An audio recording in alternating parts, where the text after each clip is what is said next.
I'm Stevie Thomas of Ballin' Our Kennels. So, hey, are you somebody who is new to dogs, or you maybe been in a little bit, and you're finally getting to the point now that you think you want to trial or competition hunt your dog?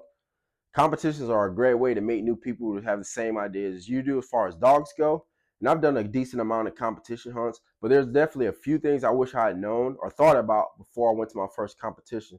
So I want to help you win more competitions than I did starting out. So here are the 5 things I wish I'd known before I started competition hunting.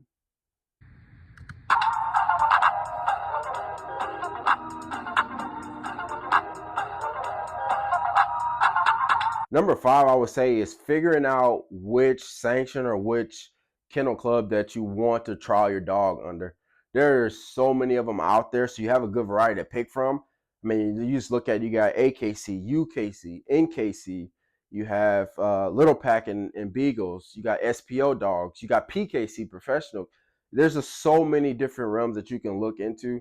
But one of the first things I would suggest doing is getting online and figuring out where your location is and Google search other kennel clubs that are in your area and just go to a hunt.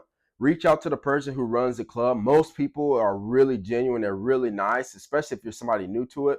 They usually welcome with open arms to have you come and spectate. That's one thing I would suggest doing, and I did that on my first, and it was mainly UKC. It was a Beagle trial.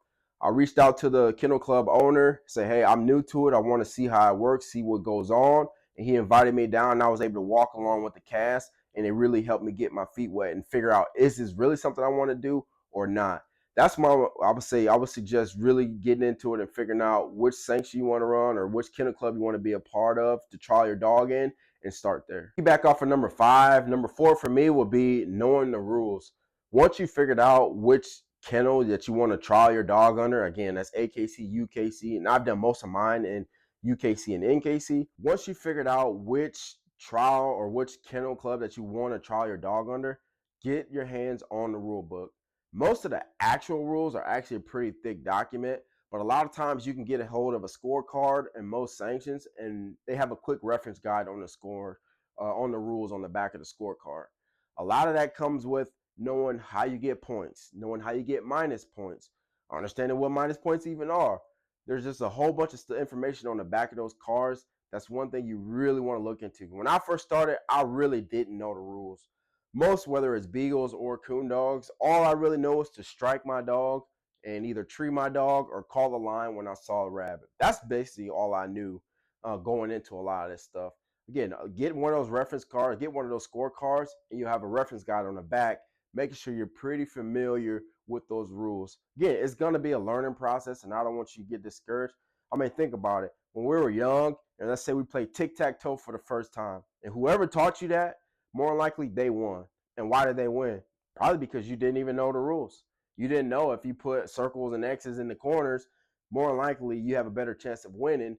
They didn't really teach the rules right off the jump, or even checkers or Connect Four. However, whatever game you played when you were younger. If you were me, I had brothers. We had a no mercy rule. So if you didn't know the rules, that was on you to figure out. But most of these clubs are really nice about helping new people get into it. That's something you should really do, is know the rules. So number 3, I will go with just know your dog. Again, once you start actually figuring out where you want to trial your dog, you got your hands on the rule book, I will start to know your dog. There are certain traits in some of these kennels or some of these trials that are beneficial to a dog, and there's some that are not quite as beneficial. You have to understand what type of dog you have. I mainly run gun dogs, and gun dogs is basically, I'm only rabbit hunt. I actually out there rabbit hunting. We shoot over our dogs, and that's what they're there for. And there are some dogs who are just, more strictly trial dogs. There's just a different set of rules. Either or can bounce back and forth, but sometimes certain traits of a gun dog may not be beneficial for a trial, even though they still could win. The same as if you're a pleasure hunter or something like that. As far as tree dogs go, there may be some traits in a pleasure tree dog that may not correlate to a competition style dog. Again, you still can try, you still can go out there and win, but it really comes to knowing your dog and knowing how they hunt, how they act around other dogs. Make sure they're not mean, not aggressive, not any of that sort of stuff, because you don't want to have that happen out there.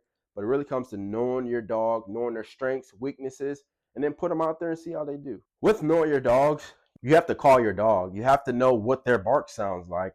With one of my dogs, especially in the tree dog world, Most dogs have a locator. They have something to signal to the owner or the handler, like, hey, I'm treed. I have the game in the tree, whether it's a squirrel or coon. Really understanding what is your dog's signal to you to let you know that he is on the track or he has the game. With some of my dogs, I know exactly what their locate sounds like. I know when they're for sure that they have something treed or when they're working through a tougher track. Understanding and knowing your dog will really help you in the competition world, because you don't want to take a lot of minus points because you just out there not knowing. Also, you got to know what your dog sounds like. You can really get into some trouble if you call another person's dog.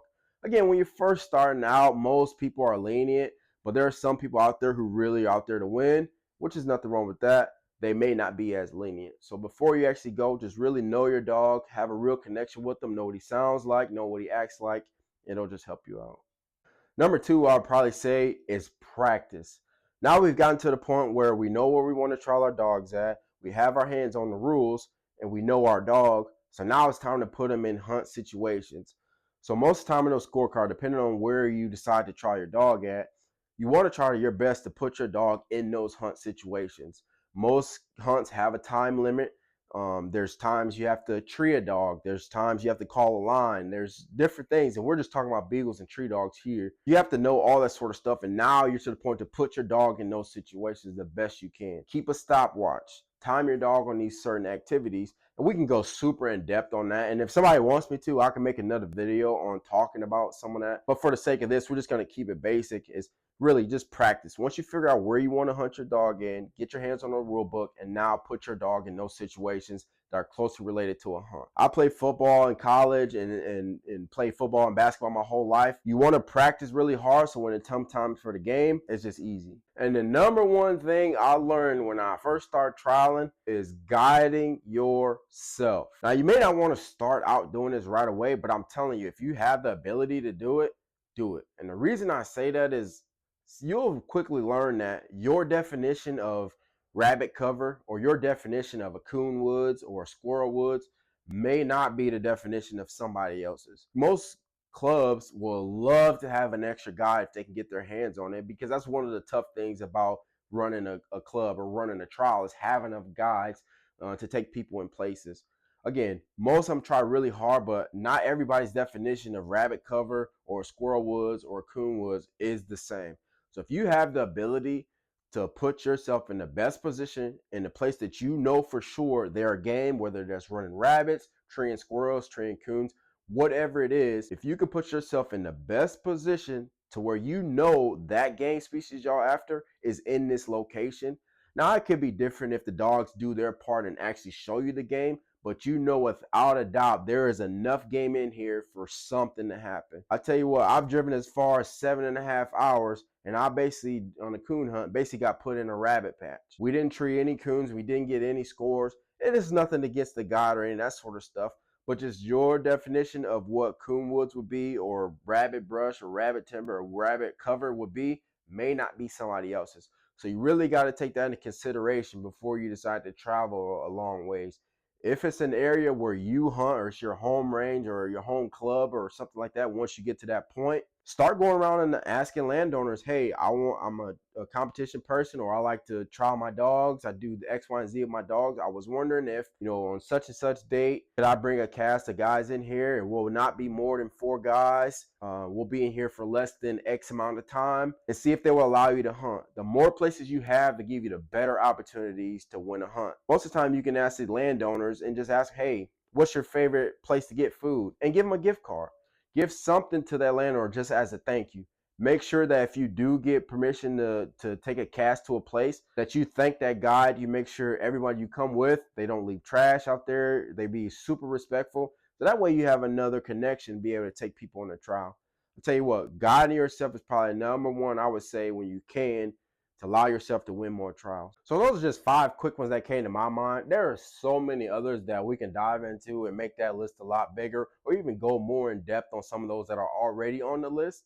But when I first started trialing and looking back, those are some of the things I wish I had taken more in consideration. Because when I first started, I really did not know the rules.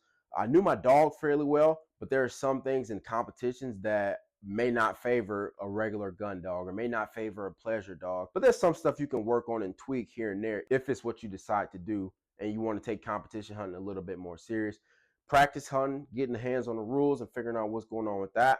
Practicing is key, and then guiding yourself. It just gives you a better opportunity to really put yourself in front of the game that you're after to help you win that hunt. So again, if those help anybody, I hope so. They helped me out. If you want to go in depth on any of those, just let me know. I can make another video as far as that goes. But again, we want to share all our wins. So if you're winning in some of these hunts and all that, share some of that information. We love to celebrate you and take a look at those dogs. So again, I'm Stevie Thomas with Ballin' Out Kennels. Stay sharp, stay real, stay houndy.